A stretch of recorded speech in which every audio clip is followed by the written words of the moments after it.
This is part 1 and 2 of our action research project. Our research question is, if nonverbal children with autism spectrum disorder who are proficient at requesting using a picture exchange system are given a speech output device, will they perform a greater variety of social and academic functions in the classroom?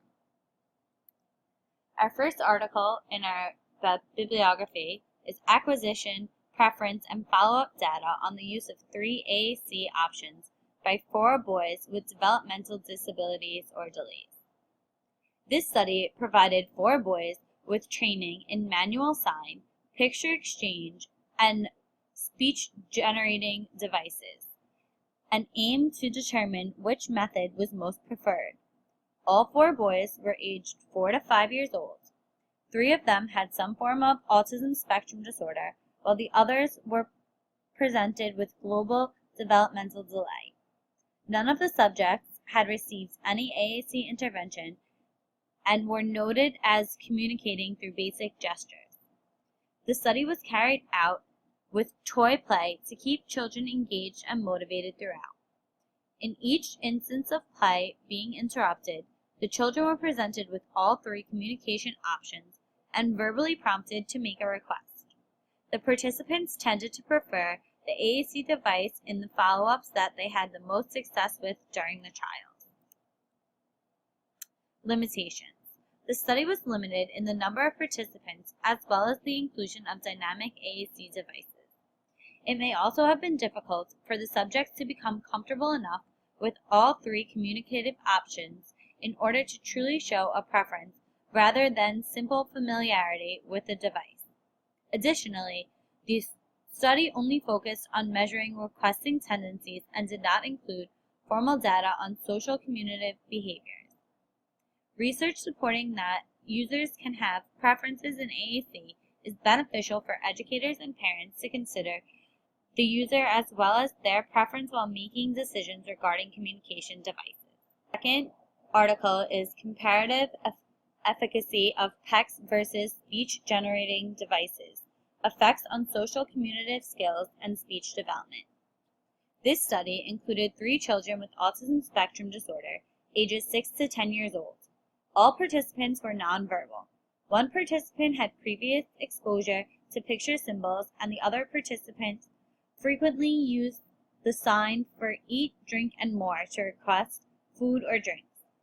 Sessions took place 2 to 3 times a week with 20 trials per session over the course of 5 months. This is most widely used for requesting. However, this study also measured social communicative behavior and natural speech production.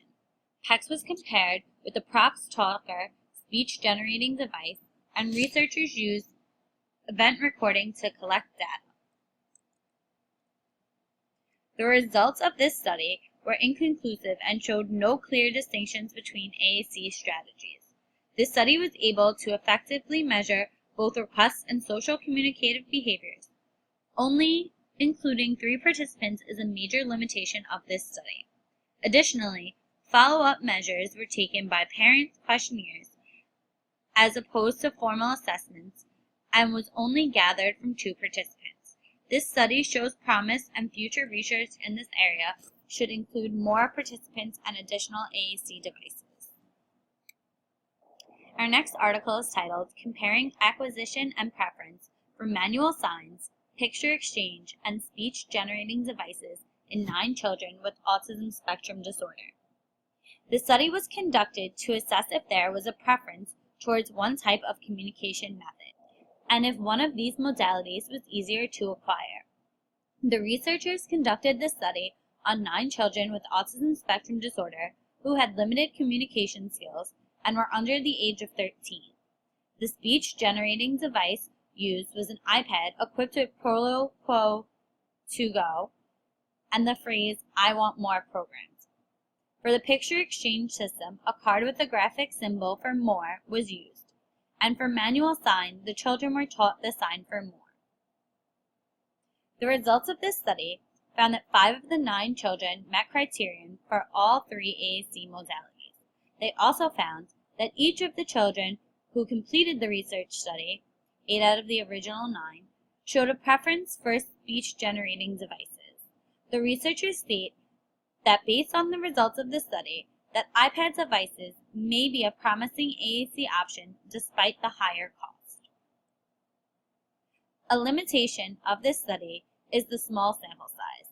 These children came from varied backgrounds with AAC devices, which may have affected how quickly they were able to master a certain skill. Another limitation that the authors noted was that some procedural changes needed to be made during testing to accommodate the children. This study shows that a majority of the children will choose a speech-generating device over the picture exchange or manual sign, even if they're not completely proficient with the device. This should be taken into account when making a decision regarding appropriate AAC device recommendations. Our next article is titled, "A Comparison of Communicating Using the Apple iPad and a Picture-Based System."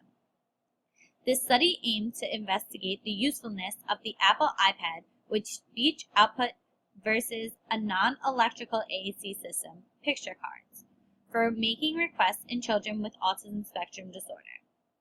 The subjects consisted of 5 children with autism spectrum disorder, aged 8 to 11.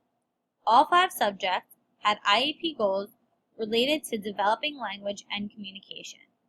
The researchers used an ABAB research design, with A being the use of a picture-based system and B being the use of a pick-a-word application on an Apple iPad. The study was conducted in the context of a daily class snack time in which subjects had opportunities to request food. Each subject's number of communicative attempts in 2 conditions were measured.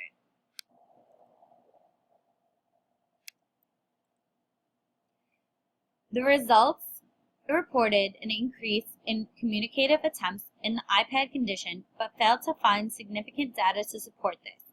The researchers noted that the speed of communication was increased in the iPad condition.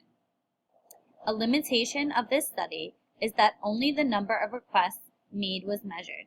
The study would have benefited by also identifying the complexity of the requests made. Another limitation was that the 2 AAC systems were only used in one environment. Richer data on the use of high-technology sound-generating devices in the classroom with children with autism spectrum disorder could be acquired by measuring communicative attempts throughout the day. This study shows that the iPad may increase the number of communicative attempts in children with autism spectrum disorder and should influence future research to continue studying its use with this population. Our next article is titled, "Comparing the Picture Exchange Communication System and the iPad for Communication of Students with Autism Spectrum Disorder and Developmental Delay." This study aimed to compare the effectiveness of 2 augmentative and alternative communication systems, the Picture Exchange Communication System and an iPad application known as Proloquo2Go, on requesting skills of children diagnosed with autism spectrum disorder and developmental delay. Children with these disorders encounter communication impairments that can negatively impact functional communication. The study's participants consisted of a 3-year-old preschooler and 2 9-year-old elementary school students who were diagnosed with autism spectrum disorder, as well as 2 4-year-old preschoolers who were diagnosed with developmental delay. All of the participants were enrolled in and attended school year service programs serving children with disabilities, and had been selected for inclusion in the study due to an observed need for improved functional communication abilities. During the study, each child was placed in one of 2 treatment schedules to allow them comparable exposure to the PEC system and the iPad application. Throughout 5 phases, where physical prompts were systematically feeded and communicative demands increased, a graduate student interacted with the child as they attempted to request one of 3 presented food choices and 1 drink choice by using their given AAC system to create an utterance, such as "I want animal crackers." Comprising the prepared PEC system were taken from the employed Proloquo2Go application. The results of this study indicated that all participants demonstrated improved independent requesting skills as the phases progressed. Uses of AAC systems for the initiation of interactions varied. A 4-year-old participant with developmental delay and 2 of the 9-year-old participants with autism spectrum disorder showed increased initiation of request when using the iPad system, whereas the 3-year-old participant with autism spectrum disorder initiated more requests when utilizing the PECS system. Another 4-year-old participant with developmental delay initiated requests equally between systems. The study also indicated that children were more likely to elicit independent verbal utterances when using the PECS system in comparison to when using the iPad system, a speech-generating device. The study concluded that both PECS and Proloquo2Go can be used in intervention to promote basic communicative abilities. As the use of PECS saw greater elicitation of independent verbal utterances, it was suggested that intervention begin with this system in order to build a stronger foundation for communication development.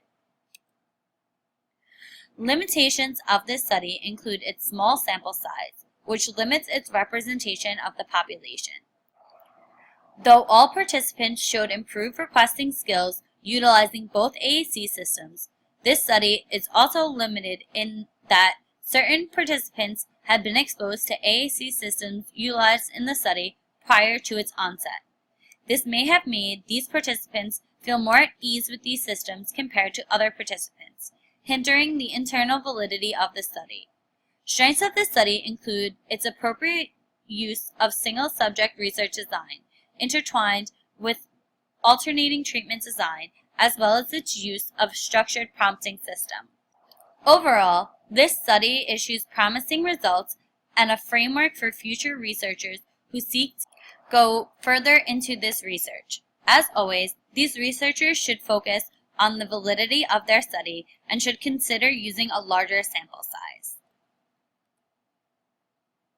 This study is relevant to this field of study as it demonstrates the equal benefits of the two systems of AAC on the communicative functions of children with disabilities. These benefits can stretch from the classroom and to the community at large. And this is just a page with our references.